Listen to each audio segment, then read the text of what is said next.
programme d'ouverture, c'est conférence fabrique avec un expert autour de la nécessité de développer la capacité d'innovation et d'adaptation des organisations pour faire évoluer le service. Et là, tous les mots sont essentiels. On va en parler avec notre invité Albert David. Bonjour. Bonjour. Merci d'être avec nous. Vous êtes entre autres, je dis bien entre autres, professeur de management à l'Université Paris-Dauphine. Vous êtes fondateur et directeur scientifique du Cercle de l'innovation au sein de la Fondation Dauphine.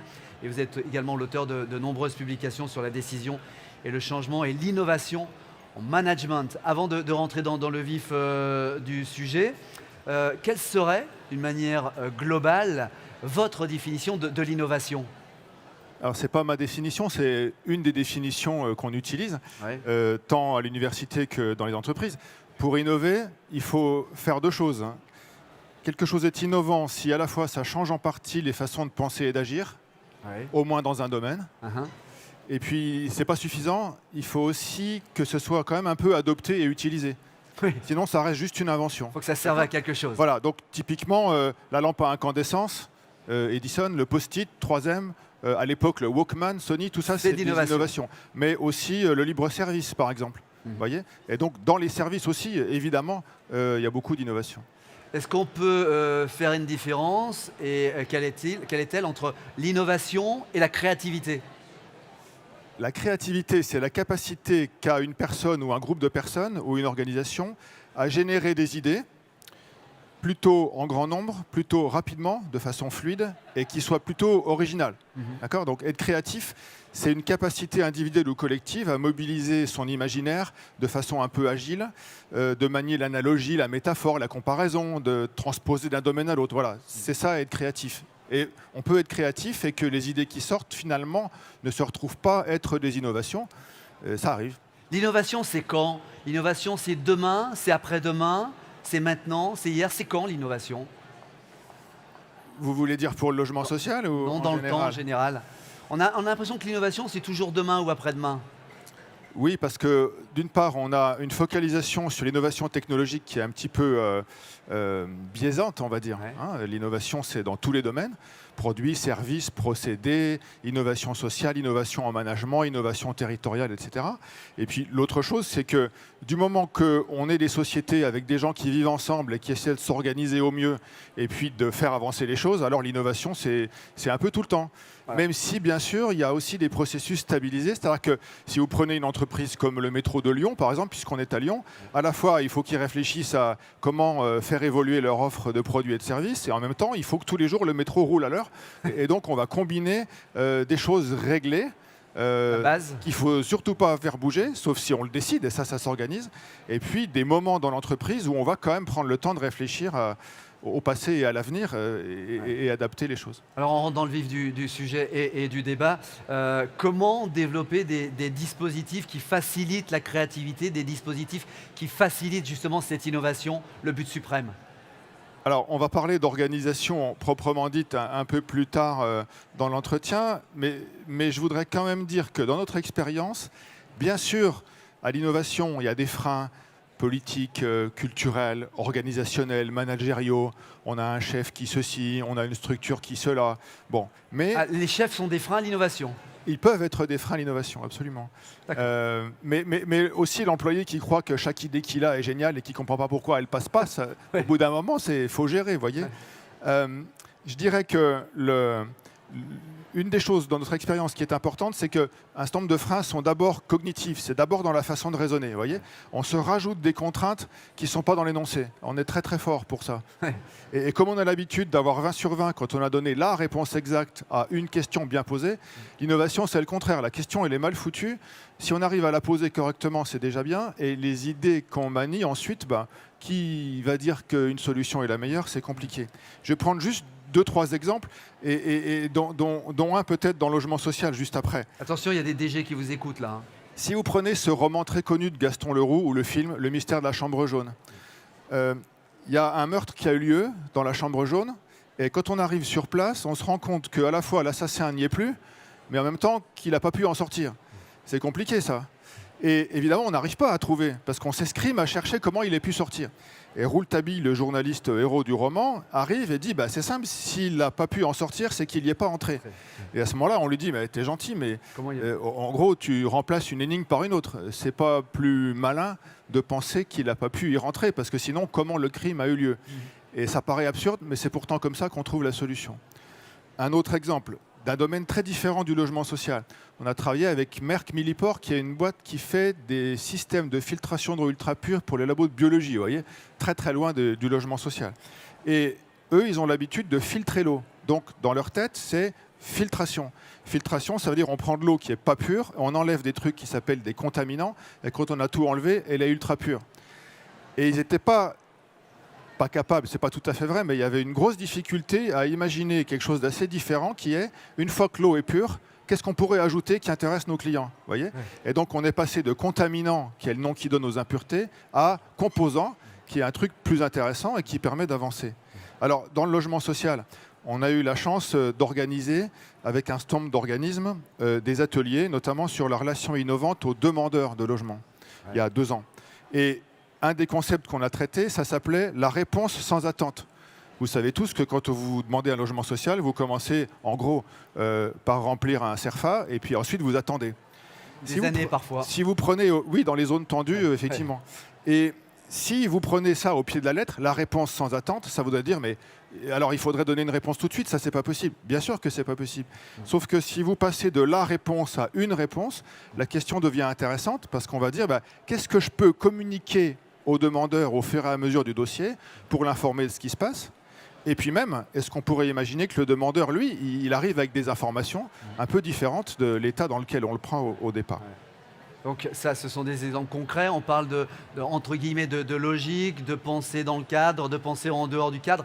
Mais tout à l'heure, vous parliez de frein à l'innovation, vous parliez de direction ou de collaborateurs. Mais quand quelqu'un arrive avec une idée bizarre, étrange, qu'est-ce qu'on en fait de cette idée et comment on lui parle d'ailleurs à cette personne? Vous avez raison, il faut à la fois défixer, reconcevoir, changer la question, c'est ce qu'on a abordé un peu. Défixer, reconcevoir, voilà, méthodologie. C'est ça.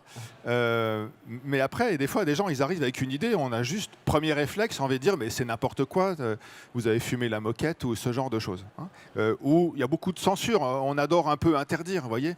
Je vais vous donner un exemple. Il y a longtemps maintenant, au début des années 2000, on est chez Telia, l'opérateur téléphonique en Scandinavie. Ouais. Ils organisent une séance de créativité beaucoup moins ambitieuse qu'aujourd'hui. Il y avait 70 étudiants qu'on a invités parce qu'on s'est dit c'est des jeunes, ils sauront nous donner des idées de services qui utilisent la 3G. D'accord ?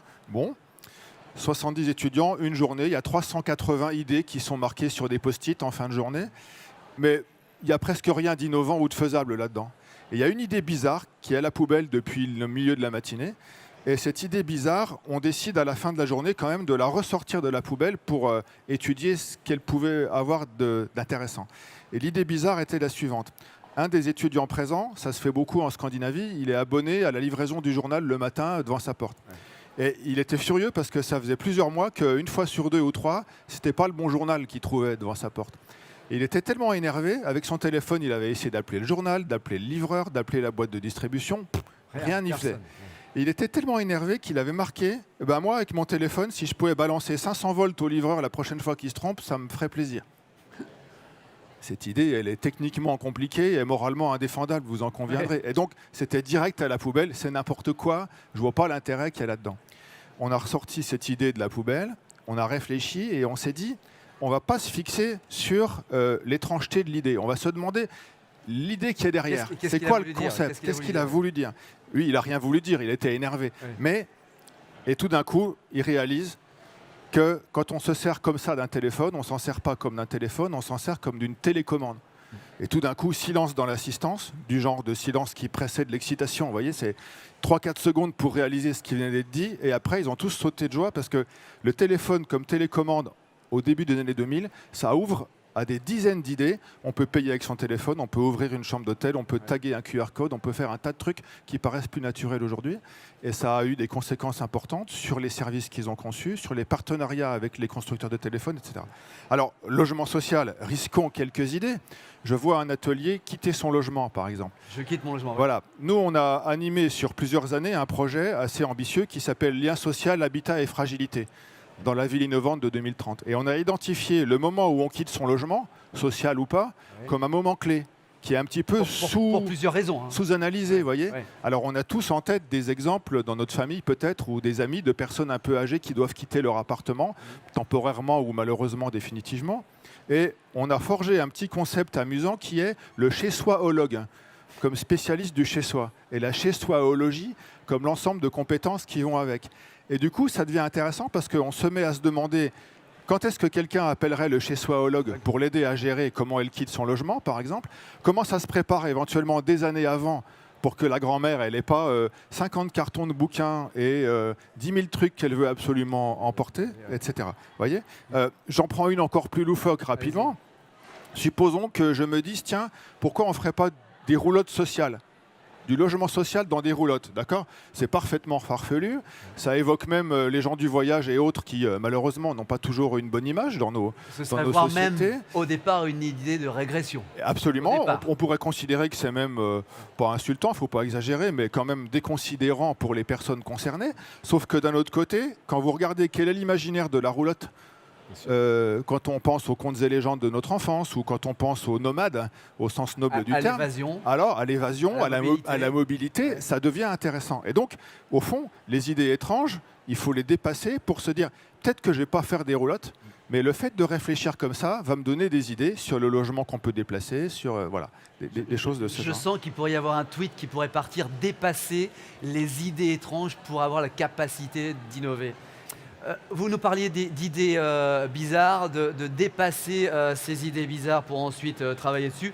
On dit, alors je vais me faire l'avocat du diable, on dit soyez créatifs, ayez des idées bizarres, mais ça demande quelle capacité, comment l'être, comment s'y préparer à être créatif et avoir ces idées bizarres. C'est pas donné à tout le monde. Vous avez prononcé le bon mot, préparer. C'est Louis Pasteur qui disait le hasard favorise l'esprit préparé. D'accord ? Eh ben, il faut essayer de faire ça. Alors on peut s'entraîner. Nous, on fait des ateliers de défixation où on montre aux gens que, contrairement à ce qu'ils pensent parfois, ils sont parfaitement capables de... C'est l'impro de l'innovation. Voilà, exactement. Et on peut donner là encore quelques exemples. On est en 1954. Il y a un ingénieur qui s'appelle Marc Grégoire qui travaille à l'ONERA. Et à ses heures perdues, il adore bricoler dans son garage. Et c'est un passionné de pêche à la ligne. Et lui, il s'est mis en tête de faire une canne à pêche en fibre de verre. D'accord ? Ça a plein d'avantages, une canne à pêche en fibre de verre. Sauf qu'il a des problèmes au démoulage. Dans la partie en bas de la canne, c'est gros, ça va. Mais au-dessus, quand il démoule, ça adhère et ça casse. Et en même temps, Marc Grégoire, il est marié, il a 3 enfants petits. Et comme il passe un peu beaucoup de temps dans son garage au goût de sa femme, un soir, elle ouvre la porte, elle dit « Marc, ça fait 3 fois que je t'appelle pour dîner, t'es toujours pas venu. C'est intéressant tes histoires de démoulage, mais finalement, tiens, regarde, je viens encore de faire attacher le lait pour le gamin dans la casserole, fais quelque chose pour moi. » Donc Marc Grégoire se dit, bon Marc, fais pas l'idiot, sinon tu vas te retrouver sur le trottoir avec ta valise demain matin. Il va dîner, et puis le lendemain matin, il descend au Monoprix acheter des casseroles pour faire des essais sur les casseroles au lieu de les faire sur ses moules de canne à pêche. Bon, il n'y a pas de casserole, il prend des poêles. Il fait des essais, ça ne marche pas. Il essaie notamment du téflon qui venait de sortir à ce moment-là chez Dupont de Nemours, mais il n'arrive pas à le fixer. Parce qu'évidemment, vous pouvez mettre le téflon, mais il faut que ce soit très anti-adhésif d'un côté, mais très adhésif du côté de la poêle. Je fais vite. Il manque laisser tomber parce qu'il n'y arrivait pas. Et un jour, qui pensait à autre chose, il lit dans une revue scientifique un article sur le genre de trou que fait un certain acide dans l'aluminium. Et les trous, c'est des trous en forme de oméga inversé comme ça. D'accord ? Donc plus étroit à la sortie qu'en bas. Il se dit, bon sang, j'ai trouvé. Le téflon, c'est super liquide quand je le mets au départ. Donc il passe l'acide, il nettoie bien la poêle, ça fait des milliers de petits trous, il verse le téflon, ça sèche, et il a trouvé une fixation mécanique du téflon. S'il n'avait pas eu l'esprit préparé par ce qu'il cherchait à faire, il n'aurait pas remarqué la valeur de cet article, vous voyez ? Alors, risquons quelque chose dans le logement social. On sait que, par exemple, on se préoccupe du fait que les locataires ne devraient pas, en principe, sous-louer leur appartement. Et avec Airbnb, non seulement ils peuvent sous-louer au sens classique de « je sous-loue », pas temporairement à quelqu'un, mais là, on pourrait imaginer que des gens aient l'idée malencontreuse vis-à-vis du législateur. On n'a pas conçu le logement social pour que le locataire gagne de l'argent tout en étant aidé. Ça paraît choquant, mais on peut louer des chambres, du coup. Maintenant, esprit préparé, si vous combinez ce problème de la sous-location, le problème des logements qui peuvent être considérés comme trop grands pour des personnes qui finalement, les enfants sont partis, peut-être qu'elles sont veuves ou séparées, et on dit, zut, elle occupe 100 mètres carrés alors qu'un T2 suffirait. Et si vous rajoutez à ça des sites web comme Ensemble de Génération qui proposent à des étudiants d'occuper des chambres dans des appartements trop grands des personnes âgées, en échange d'un loyer d'autant plus modique que la personne rend des services, l'étudiant rend des services. Et puis si vous rajoutez la culture de service public, des HLM, des logements sociaux, et en particulier l'idée de mixité sociale, alors on commence à réfléchir au fait qu'il ne serait peut-être pas totalement stupide d'imaginer qu'on organise une location de chambres de ce genre et qui devient du coup compatible avec les objectifs du logement social. Pardonnez-moi, je vais un peu vite. On aura tout à l'heure la réaction des DG qui sont sur ce plateau. L'idée mérite d'être creusée, quand bien même à la fin on conclurait que ce n'est pas possible ou pas pertinent. On a compris que pour innover, donc, il fallait penser différemment, être prêt, limite être indiscipliné, mais être indiscipliné dans l'entreprise ou dans la collectivité, ça va à l'encontre des règles qui sont dans l'entreprise, justement. Hein. Oui, comment on fait alors pour être indiscipliné et respecter les règles. Ça correspond à des choses qu'on trouve dans la mythologie des films de guerre ou sur des navires américains d'après la Deuxième Guerre mondiale. Le lieutenant qui relève le capitaine de ses fonctions, vous voyez. Bon, des fois, ça marche dans l'autre sens aussi, bien évidemment. Donc, il faut savoir désobéir tout en restant un peu dans les règles quand même. Alors, là encore, deux exemples. On peut, comme vous dites, cultiver les vertus de l'indiscipline, jouer les faux candides, décadrer les expertises, là encore. Une des questions, c'est que les différents métiers de l'entreprise vont quand même chercher à jouer à leur métier. C'est-à-dire que les gens du marketing vont jouer à marketing, les informaticiens vont jouer à informatique, les roboticiens vont jouer à robotique. Et s'il y en a un qui se mêle du domaine de l'autre, il est vite expulsé. Bah oui, c'est ça qui est compliqué en particulier. Un exemple rapide. Il y a des chercheurs du MIT qui ont mis au point une prothèse pour les gens qui sont amputés en dessous du genou, d'accord ? C'est une prothèse robotisée absolument géniale. Quand vous voyez la personne marcher, qu'elle a une chaussure et un pantalon, franchement, il faut être kiné ostéo pour voir que la personne a une prothèse. Sauf que ça coûte 75 000 $ à ce stade.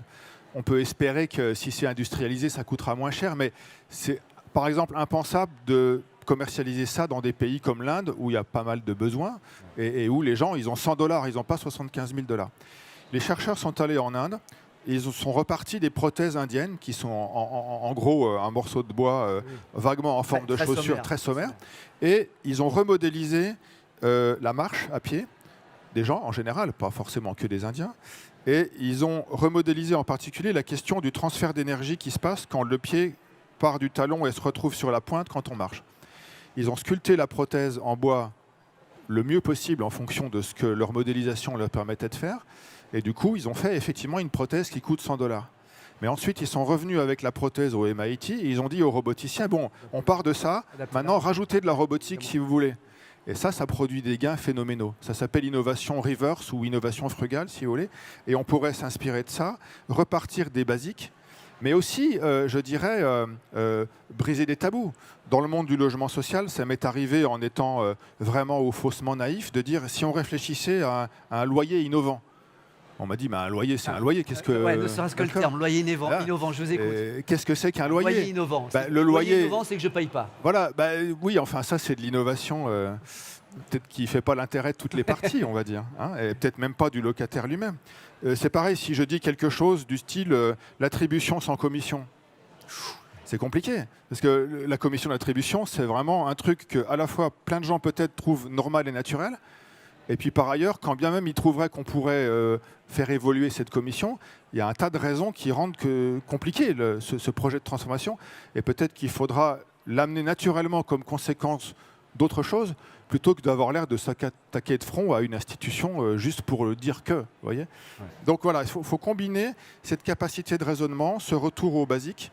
Dans le service public, hein, il y a différentes choses qui permettent de raccrocher des projets à des missions, et bien entendu, hein, je parle sous contrôle des gens présents ici, et ça c'est un guide très précieux. Ça permet de rappeler que l'intention du législateur, quand on a créé le logement social, c'était ça et pas ça, et ça n'empêche pas de faire évoluer les choses, bien sûr. Vous nous avez donné des exemples très intéressants, précis. On est allé assez loin sur certains points, mais moi, je voudrais revenir à des choses essentielles. Plus globalement et plus simplement aussi, y a-t-il des façons de s'organiser pour innover? On revient au point de départ, là, des façons de s'organiser pour innover. Plusieurs choses. La première, si vous prenez les fondamentaux du service public en France, c'est continuité, égalité, mutabilité. Mutabilité, un des sens de mutabilité, ça veut dire qu'il faut s'adapter à l'évolution des sciences et techniques au sens large. D'accord ? Donc, les acteurs du logement social et leurs clients doivent gérer et s'attendre aussi à ce que les choses évoluent. Donc il est normal aujourd'hui qu'on réfléchisse à la place du digital, par exemple, qu'on réfléchisse à qu'est-ce que c'est qu'une relation de service moderne, etc. Donc ça fait des vecteurs de réflexion. L'organisation pour ça, c'est par exemple des choses comme la fabrique de la proximité. On peut regarder ce genre d'expérience, mais c'est vrai aussi pour les ateliers qu'on organise nous, comme une espèce de reset, de remise à plat. C'est-à-dire que vous avez des gens qui, entre eux, autour d'une table, discutent directement. Ça veut dire accès direct aux autres, hors de toute hiérarchie, règles, etc. Ouais. Ça veut dire accès direct au plaisir d'émettre des idées et de les partager. Et ça veut dire, normalement, ensuite, embrayage, c'est-à-dire que ce qui va sortir de ces journées, il va falloir aussi s'occuper de gérer la façon dont les idées ensuite sont reprises et comment ça embraye sur des vrais projets. Pardon, cette fabrique de la proximité, pour vous, c'est de l'innovation, c'est de la créativité. Comment on la qualifierait très précisément? Comment vous la qualifieriez? On organise le fait d'avoir une créativité collective favorisée, encouragée, permise. Et ça devient de l'innovation quand on aura, parmi ces idées, donné de la valeur à celles qui en ont un peu, ou retenu celles qui en ont déjà. Et mis en œuvre. Et mis en avant. Et l'autre critère pour que ça devienne vraiment une innovation, c'est le côté, il faut que ce soit adopté, il faut que ce soit utilisé. C'est qu'il faut non seulement que les idées aient un potentiel de valeur reconnu, mais qu'en plus, elles soient robustes à être transformées en projets réels. Voilà, c'est plus facile à dire qu'à faire, mais on est là-dedans. Donc cette fabrique de la proximité, c'est en quelque sorte le point de départ d'innovation. C'est un des points de départ. Notre expérience, c'est que ce que vivent les gens aujourd'hui et hier, ou dans d'autres circonstances, le monde du logement social est assez dynamique. La région Rhône-Alpes en particulier, ai-je pu observer. Quand vous êtes à Bordeaux, vous dites pareil pour le bassin aquitaine? Non, cette région est connue comme étant assez dynamique sur le plan d'expérience d'innovation. Ça ne veut pas dire que les autres n'en font pas, bien sûr. À Paris, à Bordeaux, à Lille et ailleurs, il y en a plein aussi. Mais ça crée une espèce d'écosystème, si vous voulez, au bout d'un moment. Les gens prennent des habitudes. Et au fond, sauf hiérarchie vraiment très stricte, trop stricte, personne ne vous empêche d'aller discuter avec votre voisin. Donc, on prend des habitudes. Après, évidemment, des bonnes habitudes. Après, il faut que ce soit quand même permis un peu officiellement dans l'organisation. C'est-à-dire que si d'un côté, prenez des entreprises industrielles où les ingénieurs doivent noter par tranche de 2 heures sur quel projet ils travaillent pour le reporting, d'accord ? Ou prenez des systèmes d'assurance qualité trop rigidement appliqués. Il y a une contradiction entre le fait de prendre du temps un peu informel pour aller échanger, discuter, et le fait de rendre compte au RH, au contrôle de gestion, à sa hiérarchie, de ce qu'on fait. Donc il y a une ouverture qui est nécessaire. Ça implique des savoir-faire de management, ça implique qu'on en parle tranquillement, mais voilà, c'est faisable. Notre expérience, c'est qu'on n'a pas besoin, ou en tout cas, ce n'est pas suffisant de créer une direction de l'innovation ou un département innovation. Il faut qu'il y ait ça, plus des expériences tous azimuts, pas seulement faire participer le personnel ou les collaborateurs, mais qu'au niveau hiérarchique aussi, on voit qu'il y a plus à gagner qu'à perdre. La prise de risque d'exploration de choses inconnues, c'est quelque chose qui se domestique. Nous, on a 10 ans d'expérience d'atelier, pas aussi gros que celui-là. C'est pour ça que ça m'intéresse aussi beaucoup d'être ici comme observateur. Mais voilà, on voit que ça a des bonnes propriétés. Et beaucoup d'entreprises nous disent, on vous appelle pour nous aider à organiser ces choses-là parce qu'on veut que ce soit transférable chez nous à horizon court terme, de sorte qu'on ne soit pas obligé de faire appel à l'extérieur tout le temps et qu'on développe nos propres capacités. Voilà, c'est surtout ça, je dirais. Après, on s'organise. Albert David, pour conclure cette conférence, s'il fallait retenir un ou deux mots forts qui résumeraient donc cette capacité ou cette nécessité de développer cette capacité d'innovation, ce serait quoi, un ou deux mots forts? Sur le plan de la façon de discuter dans des circonstances comme aujourd'hui, on a une petite formule qui consiste à dire avocat de l'ange et pas avocat du diable. Ouais. D'accord ? Ça paraît banal, ça paraît un peu naïf, un peu bisounours, mais c'est incroyable ce qu'on peut arriver à faire quand on a une conversation ou quand quelqu'un dit un truc, au lieu de dire je ne comprends pas, ça ne marchera pas, c'est pas possible. On dit tiens, c'est intéressant ton truc, est-ce qu'il n'y aurait pas un concept derrière? Ou alors ça me fait penser à ça, ça ou ça. voyez. Et puis l'autre chose, c'est responsabilité, c'est-à-dire le management au sens large, c'est-à-dire y compris l'ensemble des collaborateurs, pas seulement les entre guillemets chefs. On a une responsabilité collective de prendre au sérieux ces choses-là et vraiment de les faire rentrer dans l'agenda du travail au quotidien et dans l'agenda stratégique. Au fond, notre expérience sur l'innovation depuis plus de 10 ans, c'est de dire une organisation qui veut innover, il faut qu'elle intègre dans son pilotage ce qu'on peut appeler un pilotage par les concepts, c'est-à-dire le fait de faire une équivalence, de faire en quelque sorte un pot commun entre les idées innovantes qui deviennent finalement des axes stratégiques et la stratégie de l'organisation. Au bout d'un moment, s'il sort de ces journées des projets qui sont vraiment intéressants, à valeur, robustes à être transformés en projets, alors pour partie, ça devient la stratégie du logement social. Merci, je garde avocat de l'ange et pas du diable. Merci beaucoup, Albert David.